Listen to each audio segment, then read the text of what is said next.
Welcome back, seekers of truth. Join us as we uncover the timeless wisdom and spiritual guidance within the pages of the Bible. Genesis 17:15-27. God further said to Abraham, "As for your wife Sarai, you shall not call her Sarai, but her name shall be Sarah. I will bless her. Indeed, I will give you a son by her. I will bless her, so that she shall give rise to nations. Rulers of peoples shall issue from her."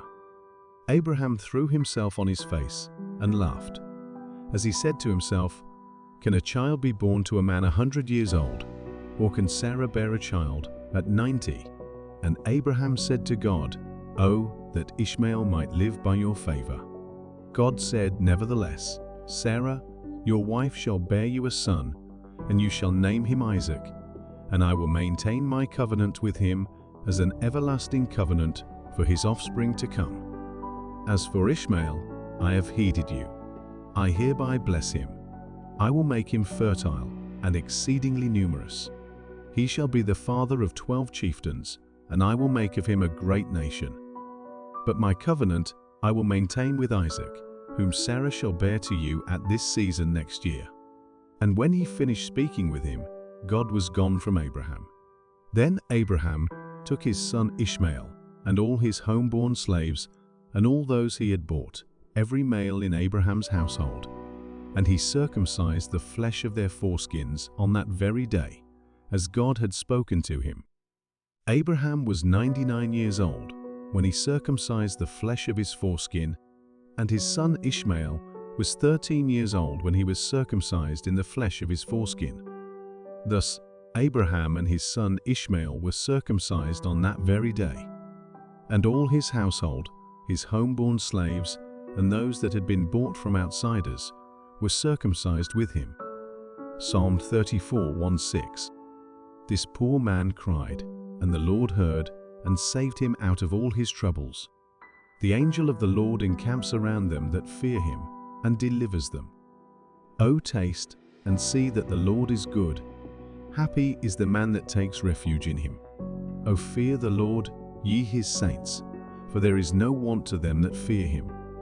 Young lions do lack and suffer hunger, but they that seek the Lord want not any good thing. Come ye children, hearken unto me. I will teach you the fear of the Lord. Who is the man that desireth life, and loveth days, that he may see good therein?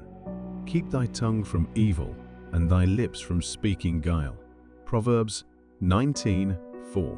Wealth adds many friends, but a poor man loses his friend. Matthew 15:29-16-12. Jesus left there and went along the Sea of Galilee. Then he went up on a mountainside and sat down. Great crowds came to him, bringing the lame, the blind, the crippled, the mute and many others, and laid them at his feet, and he healed them. The people were amazed when they saw the mute speaking, the crippled made well, the lame walking, and the blind seeing, and they praised the God of Israel. Jesus called his disciples to him and said, "I have compassion for these people. They have already been with me 3 days, and have nothing to eat. I do not want to send them away hungry, or they may collapse on the way." His disciples answered, "Where could we get enough bread in this remote place to feed such a crowd? How many loaves do you have?" Jesus asked. 7, they replied, "and a few small fish." He told the crowd to sit down on the ground. Then he took the 7 loaves and the fish, and when he had given thanks, he broke them and gave them to the disciples, and they in turn to the people. They all ate and were satisfied. Afterward, the disciples picked up 7 basketfuls of broken pieces that were left over. The number of those who ate was 4,000 men, besides women and children. After Jesus had sent the crowd away, he got into the boat and went to the vicinity of Magadan. The Pharisees and Sadducees came to Jesus and tested him by asking him to show them a sign from heaven. He replied, "When evening comes, you say, 'It will be fair weather, for the sky is red,' and in the morning, 'Today it will be stormy, for the sky is red and overcast.' You know how to interpret the appearance of the sky, but you cannot interpret the signs of the times. A wicked and adulterous generation looks for a sign, but none will be given it except the sign of Jonah." Jesus then left them and went away. When they went across the lake, the disciples forgot to take bread. "Be careful," Jesus said to them. "Be on your guard against the yeast of the Pharisees and Sadducees." They discussed this among themselves and said, "It is because we didn't bring any bread." Aware of their discussion, Jesus asked, "You of little faith, why are you talking among yourselves about having no bread? Do you still not understand?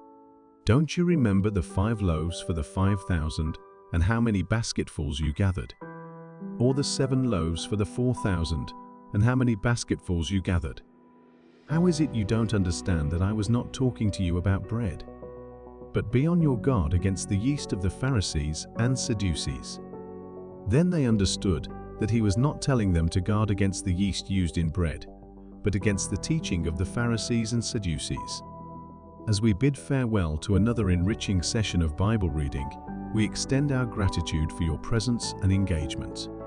If you've found value in today's reflections, remember to like and subscribe for more spiritual nourishment. Until we meet again, may the wisdom of the Scriptures continue to illuminate your path.